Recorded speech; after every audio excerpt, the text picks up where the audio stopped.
Welcome back into the workshop for the first video of the day. No, I don't want to make lots of videos of each day, but sometimes things come up that I need to address.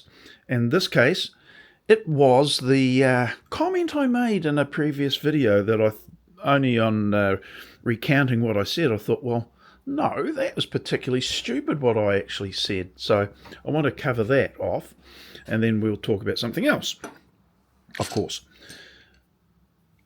Low profile stop. I said, oh, wouldn't it be really good to be able to use the low profile stop in a way that I could drop it down, move it across, put something, like an item like this in the, to be cut, and it acts as a stop so that when I use the saw, it is locating this better. Yeah, well, that's a particularly dumb idea because I'd be cutting my stop, wouldn't I? Because the saw has to go down at least a couple of millimeters into the, this part of it here to make the cut. So, stupid idea. Now, it might work when it was back beyond the cut line and a wider piece wider piece that I'm going to be cutting down. That would work and still would be a good option. So I'm just taking it out, wriggling it out. So if it were to be placed anywhere from here, wherever I need it, yes, it would be a good idea. But the way I showed it, I thought, oh, not a good idea at all. However, having thought that, and now where is it? I came up with another interesting point. Now, I'll just get something I need to extract from the hole, and that is, I've got some of these steel pins. This is one of the reasons for not having a lot of holes in a workbench, and MFT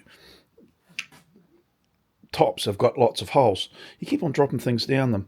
I've got these things. You've seen them many, many times because it is part of the function of the top that these are required.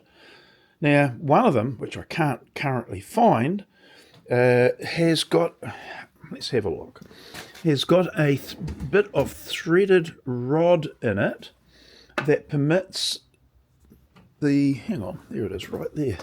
Gee whiz. That permits the pin, hang on, I'll just get it out. Bear with me, please. Okay, so you've got the 20 millimeter dowel. It's got an 8 millimeter threaded rod in it. It's got a little slot in it. I've showed this before. You screw it down so that it elevates the actual pin up above the surface. There I've got my stop.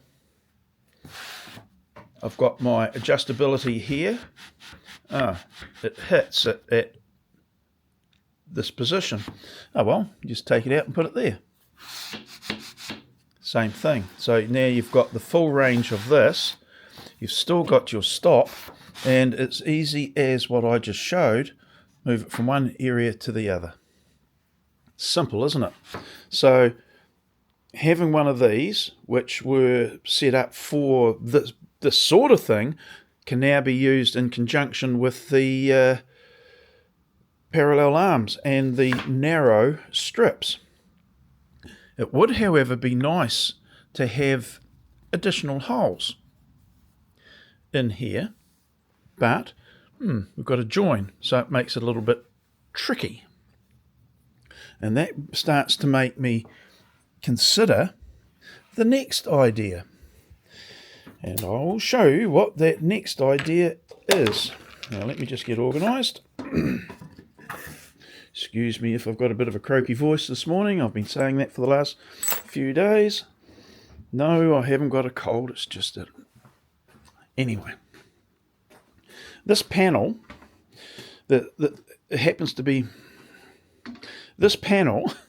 happens to be 1400 long. To permit me to place the bench dogs right out at the extreme points, or the holes at the far end of that panel. That permits me to use a 1400, or more likely a 1900 long panel, which would permit a full sheet of custom wood to go underneath of it. 12-20 wide, or a 4 foot wide panel.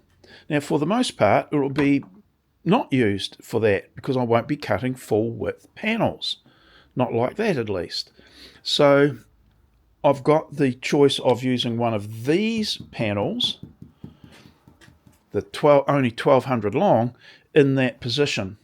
So I can retire the 1400 long one, put it up on the shelf for those times I'm cutting those wider sheets, and just maintain using the somewhat shorter panel. Then I had another thought, because of what we've just been talking about, those stops, etc. Would it be, and I think the answer is yes, would it be better, now I'll just get organised here again, to not use the 300 wide panel, but use the 400 wide panel with the track saw, and then now just swap them out, move that one over there, retire that one, perhaps make another shorter panel, because some of the panels I was thinking about making only 1 meter long, the exact same width as the lower level of the MFT style of top. Means I don't have this sticky outy bit, and be better. I have noted though that this overhang is actually quite handy to use in this sort of situation. So I've got a question or two there. I think I'll make the meter wide ones, to be fair, and where, excuse the croaky voice again, and a bit of a cough, but where necessary, I can always extract from the storage the longer ones which will be available. Or I just stick the longer ones down one end and keep the shorter ones down here where I'm working. I don't know. Let's just trial it and see. So I think what I'm going to do is swap this one out and put over here. Don't need this. Don't need to cut into it even at this stage. And I might then put some additional holes in between the existing ones for those stops for that situation. I might hold off until I actually need those stops, so I know where to put them, rather than fill the sheet with lots of holes, which can be a bit of a nuisance. But this is the point that the very point I'd been making the other day about how a project develops. You start out with not having a clue that that was going to be used over here, and through observation and experimenting, you do something like this, totally unrelated to that panel over there, and then you think about the stops and you're going, what a bit of a bugger that is, I can't put a stop there. Maybe it is beneficial to have it there when this is configured in this position. I don't know, make it up, make the rationale in your own mind, and then go, oh yeah. However, the solution to that question is sitting right in front of you. So now, prior to less than 24 hours ago, I hadn't thought about having that over there at all. It's pretty flaming obvious, really, isn't it? So, yay, of all I can say. It's going to save me having the hassles later on of wanting to use those stops and not being able to, and it's just more flexible all around, actually. So that's what I'm going to do. I'm going to pop the grey sheet out, the panel out, bring that one across, and then, as I said just before, I may well make another panel up for in here, or I might not. Because really, unless I'm using a full sheet, I actually don't need that one down there. What's that doing? unless it's being used for a different purpose in the MFT type of scenario, it's not doing anything down there. I can pop that back down here. Hey, why? I've got gaps in the middle anyway. Why do I have gaps? Well, why do I have to have it fully sheeted out? There is no answer to either of those questions. I don't find, at this stage, I don't find any argument that would require pieces to be in here between the panels. More economical use of the panels I've got, seems to make sense. Can I butt them up? Yes. In fact, there is a case like this for not having precisely fitted sheets, these panels. And I was going to actually take off a small, a skim to make sure that they are never tight, so that you can use them in different positions. In other words, just undersize them slightly. It does make sense. Tightly fitted ones stands the chance of getting interference if you put them in place, a little bit of muck or something in the way, whereas a little bit of a gap, not such of an issue. And you can be used in any place at the drop of a hat, effectively. I don't know. And this is the beauty of this approach. It's adaptable rather than it being locked in one solid sheet of MFT top with holes. So, yeah. I could see this sort of thing, and that's why I, in the drawings that I've poured over so many times in the SketchUp, and I went through all the different scenarios. Now I'm coming to the coal face, out in the workshop, realization that work has paid dividends, and I can now make it as flexible as I deem necessary for the particular job, perhaps. So there you go. There was my stupid comment about that stop. I would have cut into it had I carried on. I wouldn't have. I'm sure I wouldn't have. I would have realised it. The precision here, by the way, it's down to about 1/4 of a mil, between 0.2 and 0.3 of a mil difference to the rail itself. That's quite good. I want to get it down to around about 0.1 of a mil, or less, of course, but 0.1 of a mil, then it starts to get a little bit tricky to get it much finer. I'm happy to go down below 0.1 of a mil. Doesn't sound much, but any woodworker knows that when they put two pieces of timber together and they feel the lip between the two, that you can actually notice that 0.1. So I'm in the right direction.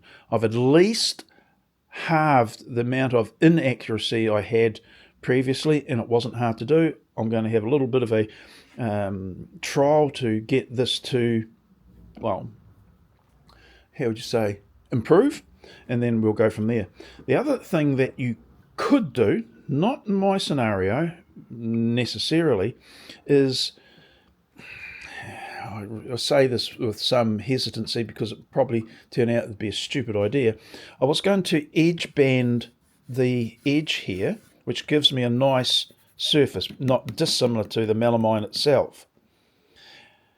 Now that makes the edge more resilient to rubbing and wear, but it also means it takes sticky tape, adhesive tape, and the thickness of a piece of tape I can put on here, run it down until I can improve the tolerance, and that tiny little thickness difference of a piece of tape. In fact, this stuff here, this is a really nice quality tape. It's a, what's it called? It's a PAL, our brand name here. It's actually a really nice tape, and tapes vary a lot in quality and in function. Now, I've used that, in fact, you can see over, or perhaps over there, I used it for there, which is starting to wear out, to level up tiny little discrepancy in level of the plate here to the actual bed of the miter saw. Yes, there's a difference in height. Why Makita's done that, I've got no idea whatsoever. I think it is silly, but it might be that you can put zero tolerance tape on it. Would they actually design something into that when it's not actually supplied or recommended or even mentioned? I'm only saying it because I've got no idea why the hell they would want to design into their bed a discrepancy in height. Just as, why on earth do they have this little groove here as well? Because it does affect sometimes where you want to hold and clamp things. It doesn't make sense to me. But then I'm not an engineer at Makita, so there may be a reason that I'm unaware of. Well, then tell us why you do things. Anyway, I can put tape on the melamine. I can put it on the just the raw edge of the custom wood as well, but it's not going to stick as well. And then that can be my fine tuning. I think taking this off, giving it a tickle with the plane, just a whisker, may be the better way of going, and then you don't have to worry about this wearing or falling off or doing anything silly. But they're the options that we have. I'm going to take this off now, give it a wee bit of a tickle up with the hand plane. I've got a long plane. It's not a coffin maker's plane, but one of the, what is it? What number Stanley is it? It is a number 6. So quite a long plane, which helps to true up a surface. The one downside is that it's not particularly sharp, so I should really tickle that up as well. Okay, these are all these things. This is my the first video for the day. This is the first video. No, actually, I'm going to reword that. This is the last video that will probably be made in this regard. The next one will be reorientating and using it. We'll do some such thing, but that may be some time away. I've got to measure up for the drawers, and then I'll start cutting. Until then, there's probably no worthwhile video that would come from this. I think I've exhausted the updates for this. It's working really well. There are a few things I want to change on the parallel arms as well. I might as well wait until they're all done. Or not. Anyway, I'll see you in the next video, and we'll talk a bit more. Probably when I get one of the postal deliveries, and I'll explain my logic on that, and it is to do with the MFT top, so yay. Okay, that's it. I'm wandering off, get some work done, and I'll get back to you in the next one. Okay, bye now.